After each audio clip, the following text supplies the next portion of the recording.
tem um cronograma já pronto, com início, meio e fim. Mas nesse exato momento, onde nós estamos dentro desse cronograma? No meio, no fim ou perto do fim? O tema que vamos estudar agora nos mostrará com precisão onde estamos nesse exato momento. As 70 semanas de Daniel. Vamos aprender a profecia das 70 semanas de Daniel. Sem compreender essa profecia, não é possível entender a escatologia bíblica. Por isso, vamos trabalhar bem esse assunto, para que você possa compreendê-lo com precisão. A profecia das 70 semanas de Daniel estão registradas no capítulo 9. A partir do versículo de número 24, diz assim: 70 semanas estão decretadas sobre o teu povo e sobre a tua santa cidade, para fazer cessar a transgressão, para dar fim aos pecados e para expiar a iniquidade, e trazer a justiça eterna, e selar a visão e a profecia, e para ungir o Santíssimo. Aqui nesse versículo, Deus informou o profeta Daniel que restavam 70 semanas para Israel. E após essas 70 semanas, daria fim aos pecados, seria expiada a iniquidade, traria-se justiça eterna, seria selada a visão e ungido o Santíssimo, ou seja, o Messias estaria reinando. Israel, por essa profecia, sabia que, assim que completasse as 70 semanas, o Messias estaria reinando na terra.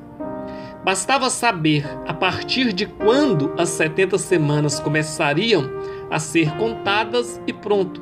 No final delas, o Messias estaria reinando. No versículo 25, Deus revela a data a partir da qual se começaria a contar essas semanas.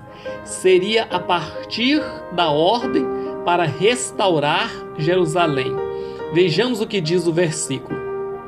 Sabe e entende, desde a saída da ordem para restaurar e para edificar a Jerusalém, até ao Messias, o príncipe, haverá 7 semanas e 62 semanas. As ruas e os muros se reedificarão, mas em tempos angustiosos. Aqui, em Daniel 9:25, o versículo marca o tempo até completar 69 semanas. E vamos ver como elas estão divididas. Precisamos entender que na época que Daniel recebeu essa revelação, os judeus contavam tanto semanas de dias como semanas de anos. Uma semana de dias, 7 dias, e uma semana de anos, 7 anos. Aqui nesse caso específico, são semanas de anos, ou seja, 70 semanas vezes 7 anos é igual a 490 anos. Letra A. Os judeus gastaram 7 semanas para reconstruírem os muros de Jerusalém, um total de 49 anos. Letra B. No dia que eles começaram a reconstruir o muro, até o dia que Jesus foi crucificado, ou melhor, o dia que ele entrou em Jerusalém montado num jumentinho, completaram-se 69 semanas, ou 483 anos. Se o tempo para Israel era 70 semanas, e quando Jesus terminou seu ministério terreno, completaram 69 semanas, ficou faltando apenas uma semana, ou seja, 7 anos, mas já se passaram mais de 7 anos. O que aconteceu? Falta uma semana de anos, ou seja, 7 anos. mas já se passaram aproximadamente 2000 anos. Os 7 anos da grande tribulação fecha a última semana, e aí completa-se um total de 70 semanas, como disse a profecia. Terminado esse período, Jesus vem para reinar na terra. Vamos ver isso melhor.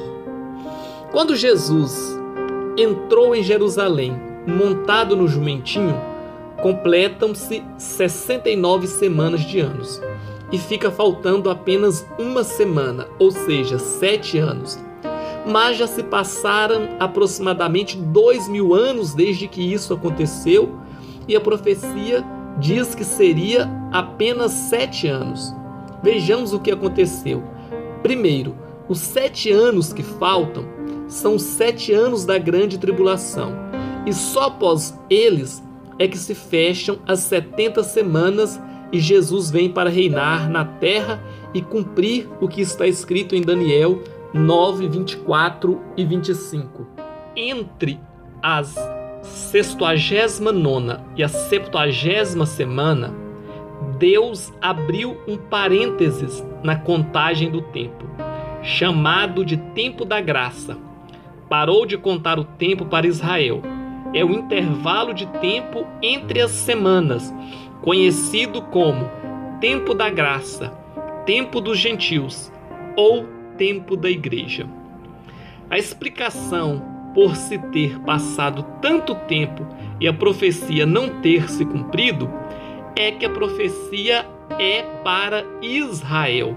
E quando Jesus veio, após a sua morte na cruz, começou-se o tempo da igreja e a contagem do tempo parou.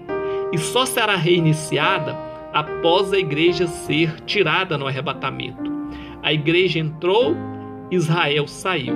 A igreja saiu no arrebatamento, Israel volta e a contagem volta novamente para completar a 70ª semana. As 70 semanas de Daniel estão divididas da seguinte maneira.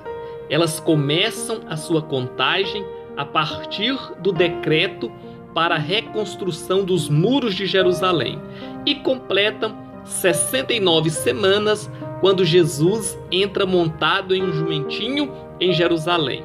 Daquele momento em diante, faltaria apenas uma semana, ou seja, 7 anos, mas já se passaram aproximadamente 2000 anos e a profecia não se cumpriu. Por quê? Aqui está a revelação de um mistério maravilhoso de Deus, a igreja. As 70 semanas de Daniel são para Israel. Quando Jesus morre na cruz e institui a sua igreja, Israel sai de cena e por isso a contagem das semanas são paralisadas. Quando a igreja for arrebatada e Israel estiver de volta em sua terra e Jerusalém for a sua capital e o templo estiver reconstruído, então começa a contagem da última semana que ficou faltando. Sei que já está ficando cansativo falar sobre as 70 semanas de Daniel, mas para que não fique nenhuma dúvida sobre esse assunto, veja nesse último quadro. O traço amarelo marca o início da contagem e no fim marca o final da contagem das 70 semanas. Em Neemias capítulo 2, do versículo 1 ao 8, narra o início da contagem, da saída do decreto para a reconstrução dos muros até o término foram gastos 7 semanas. Do término da reconstrução, dando sequência na contagem, completam-se 69 semanas, exatamente no dia em que Jesus entra em Jerusalém montado em um jumentinho. Ainda no quadro, observe entre os dois traços em vermelho. Está o período em que a contagem foi paralisada, que é o tempo da igreja, tempo da graça ou tempo dos gentios. Quando terminar esse tempo, a igreja será arrebatada e volta-se a contar o tempo para fechar a última semana da profecia de Daniel. As 70 semanas de Daniel são um presente de Deus para nós É uma revelação maravilhosa de como Deus está no controle de todas as coisas e como Ele conduz a história.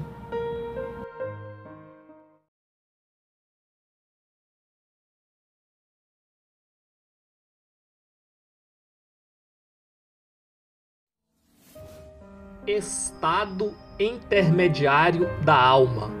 Para onde as pessoas vão após a morte? Esse assunto envolve muitos mitos, lendas e fábulas. Por isso, vamos ver o que a Bíblia realmente diz a esse respeito. Primeiro, precisamos entender que só existem dois grupos de pessoas na Terra: os salvos e os não salvos. E cada grupo segue para lugares diferentes após a sua morte. O que vamos ver é para onde vão os salvos e para onde vão os ímpios. Para onde vão os salvos e para onde vão os ímpios após a sua morte? Existem dois textos que podemos usar para descobrirmos para onde vão as almas dos seres humanos após a sua morte. O texto que dá maior base para esse assunto é o que Jesus disse acerca do rico e o mendigo Lázaro, registrado em Lucas 16, a partir do versículo 19. Ambos morreram e desceram ao mundo de baixo, um lugar chamado Hades, um lugar dividido em duas partes, uma parte superior, chamada de seio de Abraão, e outra parte inferior, chamada de inferno. No seio de Abraão, os salvos, como foi o caso do mendigo, repousava e descansava. Já do outro lado, separado por um abismo, o inferno, onde o rico estava sofrendo tormentos e clamava por alívio. Mas foi-lhe dito que, entre ambos os lugares, existia um abismo intransponível, de forma que quem ia para o inferno não haveria mais nenhuma possibilidade de ir para o lado do repouso, porque o lugar onde vamos passar a eternidade é definido nessa vida. Após a morte, não há mais remanejamento de lugar. Como você pode observar, nessa figura, de um lado está o seio de Abraão e do outro o lugar de tormento. Ambos separados pelo poço do abismo. Lázaro foi para o seio de Abraão e o rico para o lugar de tormento. Agora vamos ver o que diz Efésios 4 e depois voltamos para esse quadro para terminarmos de compreendê-lo.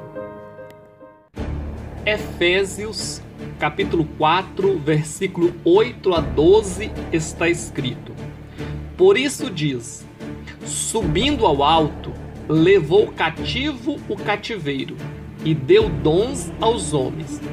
Ora, isto é o que subiu que é, senão que também o que antes tinha descido às partes mais baixas da terra?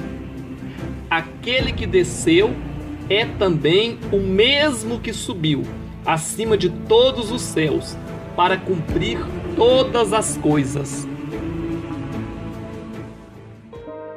Voltemos ao quadro anterior para analisarmos melhor o que Jesus fez. Veja a seta número 1. Ela marca a vida de Jesus até o Gólgota, o local da crucificação. A seta de número 2 indica do Gólgota ao seio de Abraão, ou seja, quando Jesus morre na cruz, no período de 3 dias que ele esteve morto, o seu corpo permaneceu na sepultura. Mas e o espírito dele, durante esses 3 dias que ele esteve morto? Em espírito, Jesus foi ao seio de Abraão. A seta número 3 mostra o caminho entre o seio de Abraão e o paraíso, no terceiro céu. Jesus transporta todas as pessoas que estavam no seio de Abraão para o terceiro céu.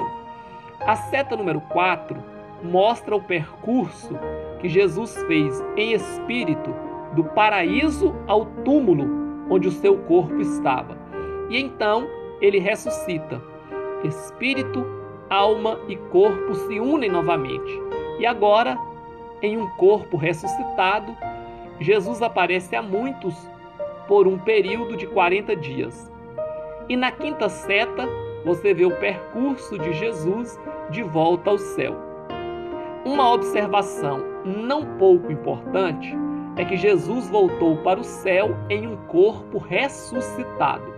Nesse exato momento, um judeu de aproximadamente 33 anos de idade está sentado à direita de Deus e o seu corpo ressuscitado suporta a glória da presença de Deus, o que o nosso corpo comum não suporta. Mas nós brevemente também vamos receber um corpo semelhante ao de Jesus ressuscitado e o veremos face a face. Por isso, podemos dizer: Maranata, ora vem, Senhor Jesus.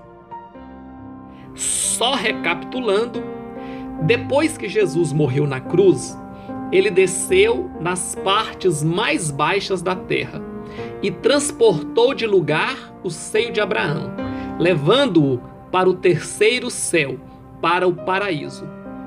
Todos os salvos do Antigo Testamento morriam sem alcançar a redenção, porque o Messias ainda não havia vindo para executá-la, e por isso eles ficavam aguardando no seio de Abraão, que era um lugar provisório de descanso. Assim que eles foram levados ao terceiro céu, o estado dos justos tornou-se mais glorioso, e os ímpios continuam no mesmo lugar. Nada mudou para eles. Estão aguardando a segunda ressurreição para serem lançados no lago de fogo. Hoje, quando um salvo morre, ele vai direto para o paraíso. Já o seio de Abraão ficou desativado após Jesus passar por lá. No arrebatamento, a exemplo de Jesus, o espírito, a alma e o corpo dos salvos que morreram crendo em Jesus vão se unir novamente para formar o corpo glorificado. Quando a Bíblia fala em paraíso ou terceiro céu, ela está falando do mesmo lugar. Vejamos. E disse-lhe Jesus: em verdade te digo que hoje estarás comigo no paraíso. Lucas 23, 43. Essa palavra de Jesus, quando ele estava pendurado na cruz, foi dita ao ladrão que estava à sua direita. Jesus diz: ainda hoje estarás comigo no paraíso. Ou seja, o corpo do ladrão ia para a sepultura, mas a alma e o espírito iam para o paraíso com Jesus, como de fato foram. O segundo texto, em 2 Coríntios, capítulo 12, do 2 ao 4, Paulo diz que foi ao terceiro céu, ou ao paraíso. Segundo os relatos de Paulo, ele foi levado ao terceiro céu, onde fica o trono de Deus. E esse é o lugar onde fica o paraíso. Antes de Jesus, as pessoas que morriam salvas iam para o seio de Abraão. Após Jesus, as pessoas que morrem salvas vão direto para o paraíso no terceiro céu.